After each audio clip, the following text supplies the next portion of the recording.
The story comes from ancient Israel, and it goes like this. The captain of King Solomon's guard was a man named Benaiah. Benaiah served the king with all his heart, and he took pride in doing everything the king requested. One day, the king overheard Benaiah bragging to his soldiers, "I can accomplish any task the king sets before me. There is nothing impossible for me." Well, this troubled the king because he knew Benaiah to be a quiet man of action. So he thought that Benaiah needed to be humbled. I know what I'll do. I'll give him an impossible task, and then when he comes to me and tells me that he wasn't able to do it, I will tell him that I did it to teach him a lesson. So he called Benaiah to his side, and he said, Benaiah, my heart longs for a certain magical ring." The guard bowed low, and he smiled broadly and said, "Sire, your wish is my command. You tell me, describe this ring so that I may set forth and get it for you." Well, King Solomon's eyes twinkled because the ring he wanted did not exist, and he said, "I command, in 6 months' time, bring me a magical ring that can make a happy person sad and a sad person happy." Well, Benaiah had never heard of such a wonder, but committing himself to the task, he said, "I will search the world if I have to, and I will get you that ring." And immediately he set off for the marketplace. He went to every goldsmith in Jerusalem, but none had ever heard of such a magical ring. The silversmith had never heard of a ring like that either. So he thought that perhaps the ring came from a faraway land. So he went to meet the caravans that traveled from afar, and he asked, "Have you ever heard of a magical ring that can make a happy person sad and a sad person happy?" None of the traders of precious stones, none of the camel drivers, merchants, no one knew of such a ring.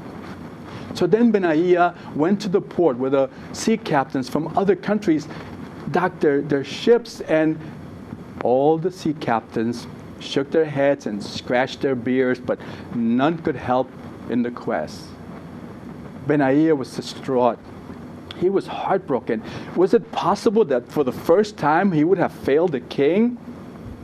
He didn't know what to do. He was overcome with sorrow. Time was passing. He met every caravan that traveled through the land. He went to every ship that came in, but there was no hope. It was one day before the ring was due. And he went to the marketplace one more time to search every stall. And on his way out, he saw a poor child sitting by the side of the road with some crude rings and bracelets on a rug. And he thought, I cannot leave any stone unturned. So he said, boy, do you have a magical ring that can make a sad person happy and a happy person sad? The boy looked up and said, "I have no such ring." Benaiah's eyes welled with tears. For the first time, he thought he had failed the king.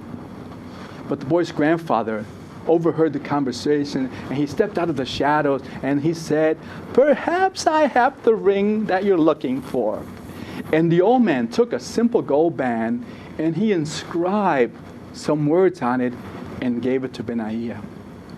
As soon as Benaiah took that ring, his face lit up with a smile, and all the sorrow and grief and frustration lifted from his body, and he said, Indeed, this is the ring that I wanted." The next day he entered the court of King Solomon.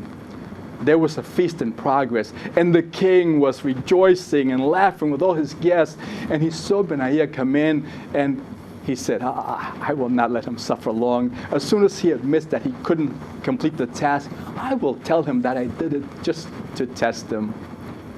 Benaiah came in, he bowed, and he presented the king with the ring.